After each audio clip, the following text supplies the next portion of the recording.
ભાઈના લગ્ન આવ્યા છે. માએ પોતાના દીકરાને બોલાવીને એટલું કીધું, બેટા, બેનને એવા કવળા હાહરિયા મળ્યા છે કે 12 વર્ષથી મયરના ઝાડવા નથી જોવા દીધા. તું જોઈને તેડવા નહીં જા ને તો તારા લગ્નના મીઠા મંગલ ગીત ગાવા બોનને નહીં આવવા દેવો. ભાઈ, બેન વગરના ચગાવી ચગાવીને તારા મંગલ ગીત કોણ ગાશે બાપ? તું જઈ અને બેનને તેડી આવે. તારા બાપની ગેરહાજરી છે.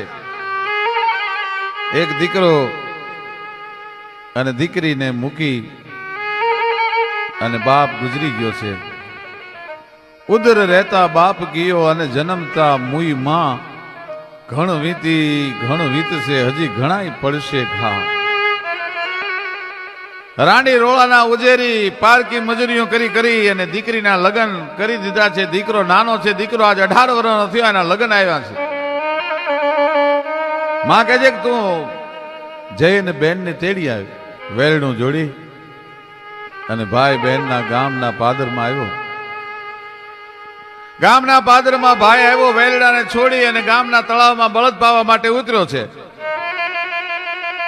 બેન દેરાણી જેઠાણી નણંદને હારે પાણી ભરવા માટે આવી છે. એમાં ગામના માણસોએ રામ રામ કર્યા.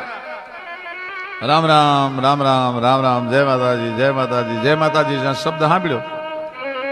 12 વર્ષે દીકરીને મયરનો અવાજ કાને પડ્યો. દીકરી કોક દિવસ મયરની 10 બાજુ ઓસીકું રાખીને હોય ને તો હા હું ઓસીકો ફેરવી નાખતી. વહુ, તમે પિયરની 10 બાજુ ઓસીકો ન રાખો ને તો તમને પિયરના હોણા આવશે. એવા વાતાવરણમાં જીવવા વાળી દીકરી, એક બાજુ નણંદ છે, એક બાજુ દેરાણી છે, એક બાજુ જેઠાણી છે અને વચ્ચે પોતે વહી જાય છે પાણી ભરી. એ આમ કરીને આમ જ્યાં માથે પાણીની હેલ લીધી અને ભૈલાનો શબ્દ કાને પડ્યો. રામ રામ રામ રામ રામ રામ રામ રામ શબ્દ કાને પડ્યો. મયરનો અવાજ સંભળાણો ભાઈ, પણ માથેથી હેલ પડી ગઈ. દોડ દીધી. મારો જવતલીયો આવ્યો, મારો વીર આવ્યો, મારો માડી જ આવ્યો, મારો બાપલીયો આવ્યો. 2 આંગળીના ટાચકા બોલાવી વીરના ઓવાણા લીધા. ખમા મારા બાપ, કેવડો મોટો થઈ ગયો નહીં? હું જયારે હારે આવી ત્યારે તું તો ઘોડિયામાં હિંચકતો હતો. ભાઈ છે અને સાહેબ લોક કવિની કલમ ચાલે છે કે ઓળખ્યો માની આંખોને અણહાર અને મારા બાપુની એ બોલાશે વીરને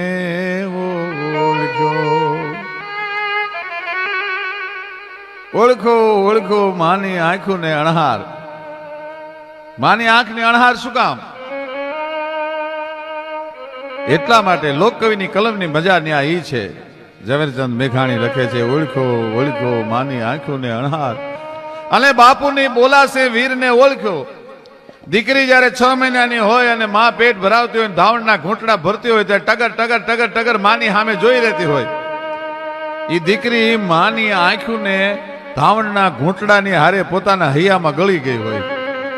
એટલે 12 વર્ષે નહીં પણ 52 વર્ષે મળે ને તોય માની આંખની અણહાર કોઈ દી દીકરી ન ભૂલી શકે. એટલે ઓળખો માની આંખોને અણહાર અને બાપુની બોલાશે વીરને ઓળખ્યો. અને આજે પણ ઘણા કુટુંબમાં, ઘણા સમાજમાં એવી મર્યાદા હોય છે કે દીકરી સમજની થાય પછી બાપની સામે નજર કોરી ટીકી ટીકીને બાપને કોઈ દી જોયો ન હોય એટલે બાપની અણહાર ભૂલી ગઈ હોય, પણ કાયમ બાપનો બોલવાનો અવાજ સાંભળ્યો હોય. એટલે મારા બાપ જેવો અવાજ છે એ મારો વીર જ હોય. મારી માં જેવી આંખો છે એટલે મારો ભાઈ જ હોય, બીજું કોઈ ન હોય. ઓળખો માની આંખોને અણહાર, બાપુની બોલ્યા હે વીરને ઓળખો. વીર મારા બાપ, હાલો વેલણું જોડો. હાલો વીરા, તમે આજ દખણી બેનને ઘેર ઉતારા એ દેશું રે ઊંચાઓ રે.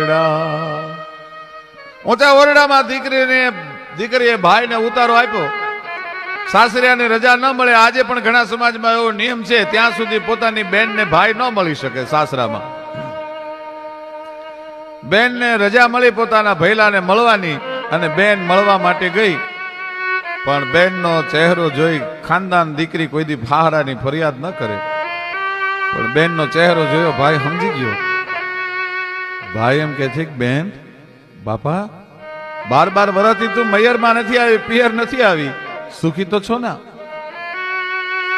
હવે બોલો બેની, કઈ સુખ દુઃખની વાત અમે ઘીરે રે એ જાઉં તો મારી પૂછશે. અમે હવે ઘીરે રે એ જાશું તો મારી પૂછશે. બેન સુખી તો છો ને? પાપણના પડદામાં અટવાણેલા આહુડાને બેન પી ગઈ. આહુડા પાડ્યા નહીં હો. મારા વીરના લગન છે, આવા ટાણે મારે દુઃખના રોદણા રોઈ અને રોવાય નહીં. ભાઈએ પોતાના ગળાના હમદર્દ કીધા, બેન તું જો તો સાચી વાત ન કર તો તને તારા વીરના ગળાના સોગન છે, મારા ગળાના સોગન છે. બોલ બેન, શું તકલીફ છે? અને તે દિવસે બેન એમ કે છે કે વીર, મારા દખ જોવા છે તારે? હા. તો કે રહી જાવ માડી જાયા તમે આજુની જો ને રાત, મારે રાતલડી એ પડી હે ને દુખડા ઉગશે. મારે રાતલડી એ પડશે ને દુખડા ઉગશે. રાત પડે ત્યારે કોઈ માણસને સોનાનો સૂરજ ઉગતો હશે, કોઈને ચાંદો ઉગતો હશે, પણ વીર મારે તો રાત પડે અને દુઃખના ઝાડમાં ઉગે છે. શું કામ? કેવો શીખે ઢોણી મારા પાંગથી શ્રી ચણિયો સઈ, પાછલી રે પરોઢના પાણીડા મોકલે રે દાદા હો દીકરી, દાદા હો દીકરી. વાગડ માનો દેશો રહેશે, વાગડની વડિયારણ સાસુ દોયલી રે દાદા હો દીકરી, દાદા હો દીકરી.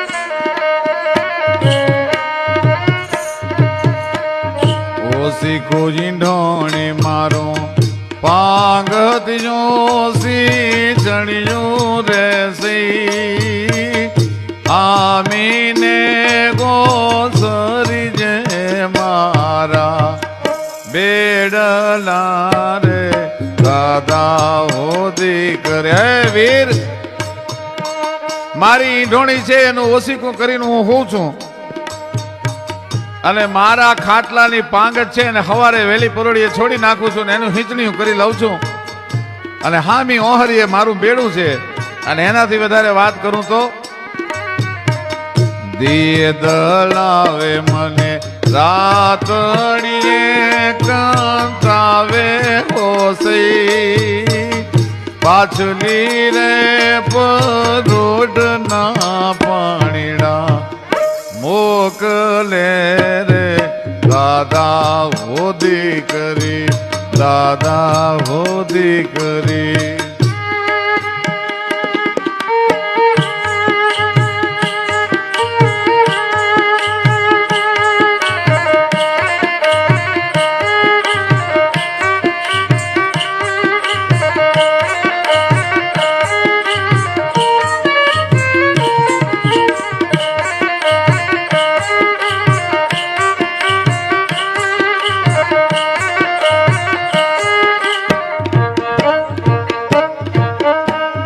દાદાને કેજે મારી માતાને નો કેજે રે સઈ. હે વીર, માને આ વાત ન કરતો, મારી માં મારા દુઃખની વાત નહીં સહન કરી શકે. દાદાને કેજે મારી માતાને નો કેજે રે સઈ. માતા છે માયાલુ ગાઉડા, ઝેર સે રે દાદા હો દીકરી, દાદા હો દીકરી. વાગડ માનો દેશો દેસી, વાગડની વઢિયા રણ સાસુ દોયલી રે દાદા હો દીકરી, દાદા હો દીકરી. ઘણા માણસો એવો પ્રશ્ન કરે છે કે આ વાગડ એટલે વાગડ નામનો પ્રાંત છે, પ્રદેશ છે. એ ના, પણ પિયરના વાવડાને જે દીકરી પોતાના હારાના ઓરડામાં હૂતી હોય, ત્યાં પિયરના 10ના વાવડાને પણ પ્રવેશવાની મનાઈ હોય. જ્યાં વાની ગઢ બંધાઈ જાય એવા વાગડમાં ન દેશો વાગડની વઢિયારણ સાસુ દોયલી.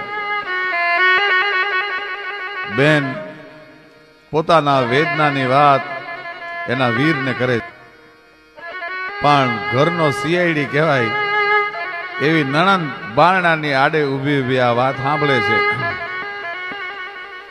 કે પછવાડે ઊભી નણંદલ સાંભળે રે લોલ નાની વહુ કરે છે આપણા ઘરની વાત.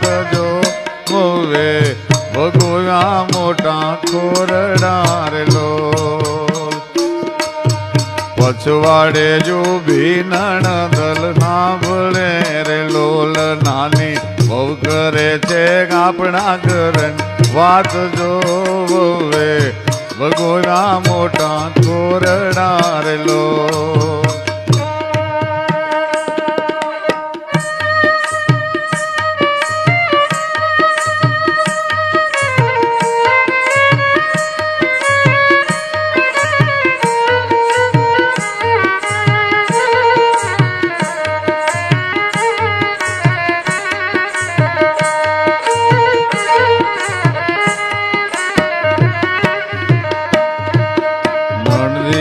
જય સાસુ ને સંભળાવ્યું રે લોલ, વહુ કરે છે આપણા ઘરની વાત. જોવે વગોયા મોટા કોરડા રે લોલ નાની,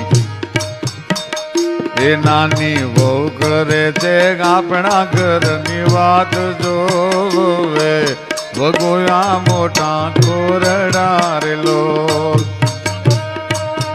સાસુએ જય સસરાને સંભળાવ્યું રે લોલ નાની વહુ કરે છે આપણા ઘરની વાત. જો વહુએ ભગોયા મોટા કોરડા રે લોલ.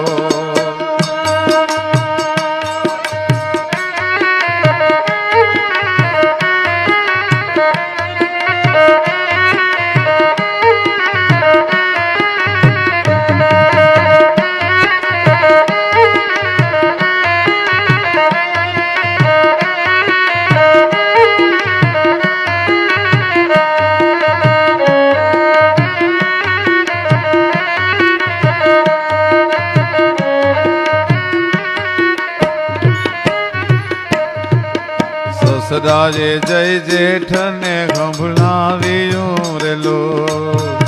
સસરાજે જય જેઠને સંભળાવ્યું રે લોલ નાની, એ નાની વહુ કરે છે આપણા ઘરની વાત જો ગાવે વગોયા મોટા કોરડા રે લો જેઠે જઈને પરિણાને ખબડાવ્યું રે લોલ તારી